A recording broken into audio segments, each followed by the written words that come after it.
I'm Brandon Capps from New Image Brewing, and this is your craft beer and brewing tip of the week.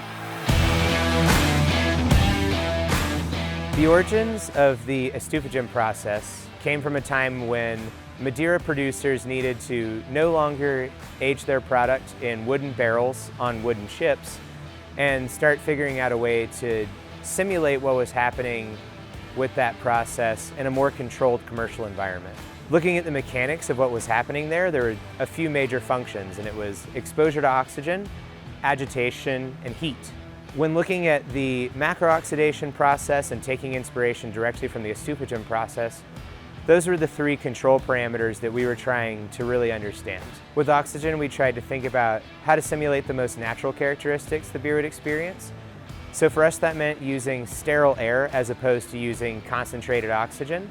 We do sterile filter the air just to make sure that we're not exposing the beer to any unnecessary contaminants, but we don't further concentrate it beyond the amount that's available to us at our atmospheric pressure. With heat, we're trying to apply enough to get above the room temperature threshold in order to accelerate the aging process, but we're not trying to get too much to where we would start to distill out any of the ethanol content or really add any detriment to the body or the character of the beer. Our heating process is very gentle. We have a separate tank that we use exclusively for macro-oxidation, where we jacket it with a heated water solution as opposed to a cooled glycol solution, and we use that to maintain the beer at a constant temperature for 3 to 6 months at a time. The final component to the mechanics of our macro-oxidation process is agitation. For this, all we're doing is a very gentle process of natural convection. We add heat to our holding vessel only in the bottom cone in order to create just enough of a differential to induce a natural convection inside of the tank. And what that allows is for the sterile air in the headspace to interact just a little bit more efficiently with the liquid in the tank. We've been experimenting with this macro-oxidation process for a little over a year and a half now.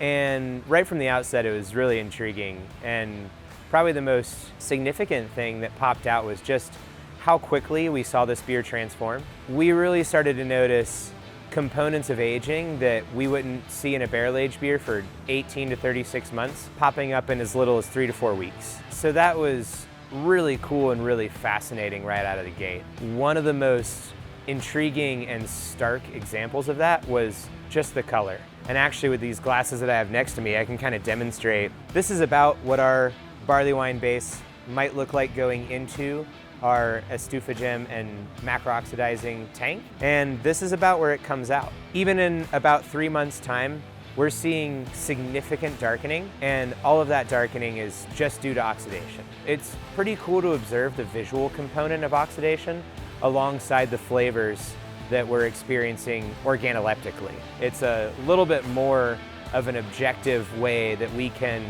see some more consistent interaction between oxygen and our base barley wine. For more on brewing aged barley wine, click the link below.